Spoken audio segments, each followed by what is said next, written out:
5 कारण जिन कारण से आप प्रेग्नेंट नहीं हो पा रही हैं। Top 5 reasons why you are not getting pregnant. नमस्कार, आपका बहुत बहुत स्वागत है आपके अपने YouTube चैनल में, जहां हम बात करते हैं महिलाओं की सेहत से जुड़ी अनेकों समस्याओं के बारे में। आज की इस वीडियो में हम ऐसे 5 कारणों के बारे में बात करेंगे जिन कारण से आप गर्भवती नहीं हो पा रही हैं। ऑलराइट, तो चलिए वीडियो को शुरू करते हैं। देखिए, कारणों में सबसे पहला कारण आता है इन्फेक्शन, जिसे ज़्यादातर नज़रअंदाज किया जाता है। ये बोला जाता है कि हार्मोन ठीक नहीं है, हार्मोन्स को पहली प्रायोरिटी दीजिए, लेकिन इन्फेक्शन को ज़्यादातर नज़रअंदाज किया जाता है। महिलाएं खुद से भी नज़रअंदाज करती हैं। ज़्यादातर महिलाओं को शुरुआती कंडीशन में हल्का फुल्का लुकोरिया हो जाता है, सफ़ेद पानी, गंदा पानी चलना शुरू हो जाता है। वो उसे धीरे धीरे नेग्लेक्ट करना शुरू कर देती हैं। 3 महीने 6 महीने हो जाते हैं, उसके बाद वो उसके लिए कुछ एक्शन लेती हैं, तब वो डॉक्टर को मिलती हैं। यदि किसी महिला को नाभि के निचले हिस्से में दर्द हो रहा है, कमर से निकलता है, टांगों से निकलता है, वो उसे नज़रअंदाज करती है शुरुआती कंडीशन में, या पेशाब कम आता है, पीला आता है, बार बार आता है, या उसे ऐसा एहसास होता है कि पेशाब तो बहुत सारा आएगा लेकिन आता है केवल 2 बूंद। तो इस सारी चीज़ों को, इन सारी सिम्टम्स को महिलाएं ज़्यादातर नज़रअंदाज करती हैं। जब कंडीशन ख़राब होने लगती है तब वो डॉक्टर को विज़िट करती हैं, तब डॉक्टर को मिलती हैं और उसका ट्रीटमेंट कराती हैं। तब तक बहुत देर हो चुकी होती है, कंडीशन बहुत ख़राब हो चुकी होती है। ऑलराइट, तो पेशाब में जलन होना, नाभि के निचले हिस्से में दर्द होना और सफ़ेद पानी चलना, ये जो तीनों कंडीशंस हैं, या आपको प्राइवेट पार्ट में खुजली होना, ऑलराइट, यदि ये सारी कंडीशंस आपको बन रही हैं तब आपको डॉक्टर को मिलने की ज़रूरत है। ऐसा होता है ना कि आपकी शादी हुई, शादी के तुरंत बाद आपको नाभि के निचले हिस्से में दर्द रहने लगा, ऑलराइट, आपने उसे नज़रअंदाज कर दिया। आपको पेशाब में भी जलन हुई, आपने नज़रअंदाज कर दिया, सफ़ेद पानी भी आया, उसे भी अवॉइड कर दिया, और अब आपको प्रेगनेंसी नहीं रुक रही है। शादी का 1 साल हो चुका है, 1.5 साल हो चुका है, आपको एक भी बार बच्चा नहीं रुका है। ऑलराइट, तो कारण इन्फेक्शन होता है। ऑलराइट, शुरुआती स्टेज में इन्फेक्शन होता है, धीरे धीरे आपकी मेंस्ट्रुएशन गड़बड़ होते हैं और देन आपको प्रेगनेंसी नहीं रुकती है। पीसीओडी, पीसीओएस जैसी समस्या बन जाती है। ऑलराइट, तो आगे चलकर ऐसी कंडीशन बन जाती है। तो शुरुआत इन्फेक्शन से होती है। यदि आपको इन्फेक्शन की कंडीशन है तब आपको डॉक्टर से मिलना चाहिए और अपना ट्रीटमेंट कराएं। यदि आपको नाभि के निचले हिस्से में दर्द हो रहा है, पेशाब में जलन हो रही है, प्राइवेट पार्ट में खुजली होती है, योनि मार्ग में खुजली, या सफ़ेद पानी चलता है, तब आपको डॉक्टर से मिलने की ज़रूरत है। ये सबसे पहला कारण है जिस कारण से आपको प्रेगनेंसी नहीं रुक पा रही है। अब हम बात करेंगे दूसरे कारण की, नंबर 2। दूसरे में आता है, आपने एक अल्ट्रासाउंड कराया, प्रेगनेंसी नहीं रुक रही थी, अब आपने एक अल्ट्रासाउंड कराया, अल्ट्रासाउंड में आपको नेबोथियन सिस्ट आया। आपकी बच्चादानी के मुंह पर, आपके सर्विक्स के मुंह पर, इंटरनल ऑस में आपको छाले निकल गए हैं, फफोले निकल आए हैं, जैसे पानी का छाला बन जाता है उसी तरह के कुछ छाले निकल गए हैं। जब भी आप रिलेशन बनाते हैं उस दौरान बहुत ज़्यादा दर्द होता है एंड समटाइम ब्लीडिंग भी आ जाती है। ऑलराइट, दर्द इतना ज़्यादा हो जाता है कि अगली बार रिलेशन बनाने से भी आपको डर लगने लगता है, आपको ब्लीडिंग आना शुरू हो जाती है। आपको साइकिल के बीच में, आपको पीरियड्स का टाइम अभी तक नहीं आया है, पीरियड आने में 20 दिन है, 22 दिन है, आपको हल्की फुल्की ब्लीडिंग आ गई। ऑलराइट, यदि ये सारे लक्षण आ रहे हैं, ये एक बहुत बहुत ख़तरनाक लक्षण है जिससे कि आपको प्रेगनेंसी नहीं रुकेगी, आप गर्भवती नहीं होंगे।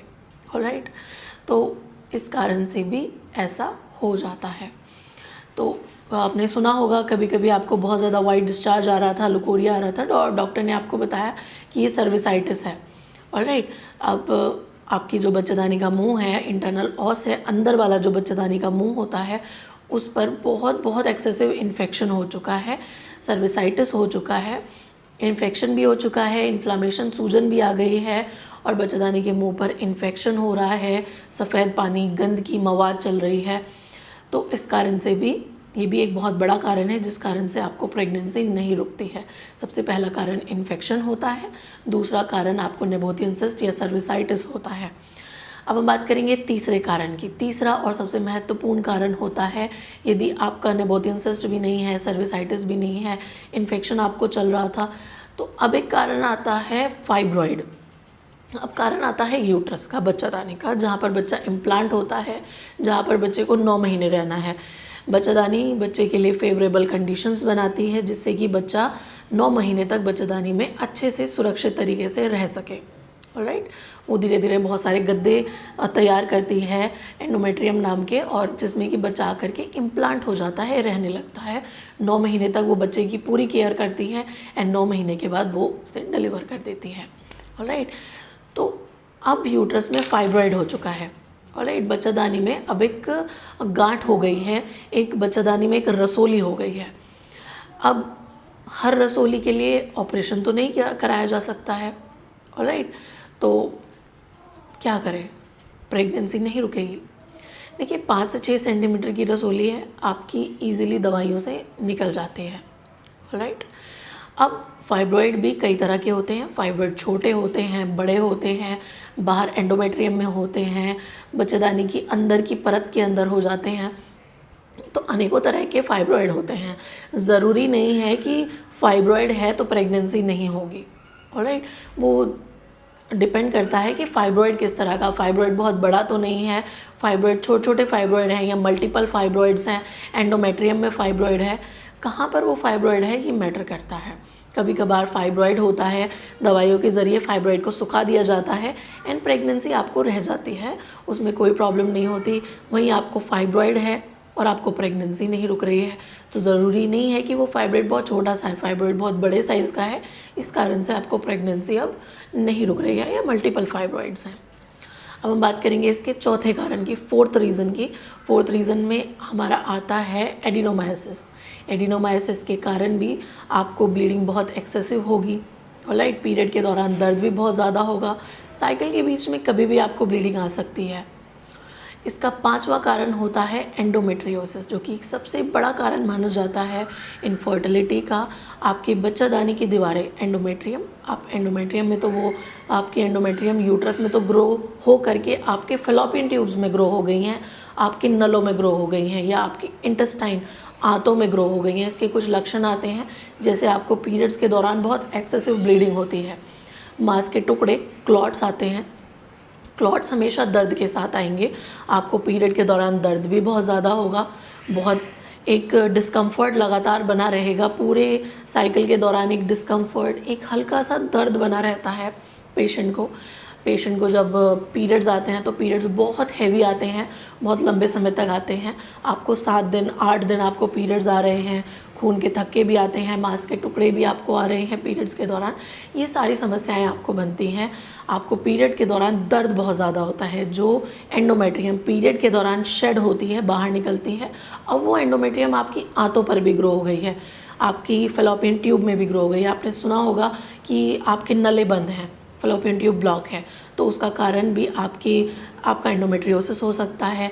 यही एंडोमेट्रियम आपके फेलोपियन ट्यूब में भी ग्रो हो गई है, जहाँ पर एग और स्पर्म मीट करते हैं, जहाँ पर फर्टिलाइजेशन का प्रोसेस होता है, वहाँ पर भी ग्रो हो गई है। तो इस कारण से आपको प्रेगनेंसी नहीं रुकेगी। तो अब हमने जाना, इस वीडियो में हमने जाना कि क्या कारण हो सकते हैं जिस कारण से आपको गर्भ नहीं रुक रहा है।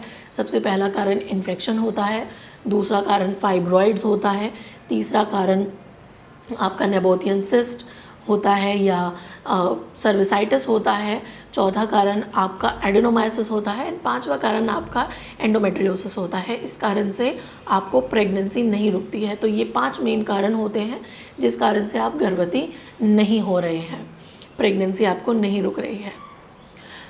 उम्मीद है ये दी गई इन्फॉर्मेशन आपके लिए हेल्पफुल रही है। यदि वीडियो हेल्पफुल है तो वीडियो को ज़्यादा से ज़्यादा लोगों से शेयर करिएगा। धन्यवाद।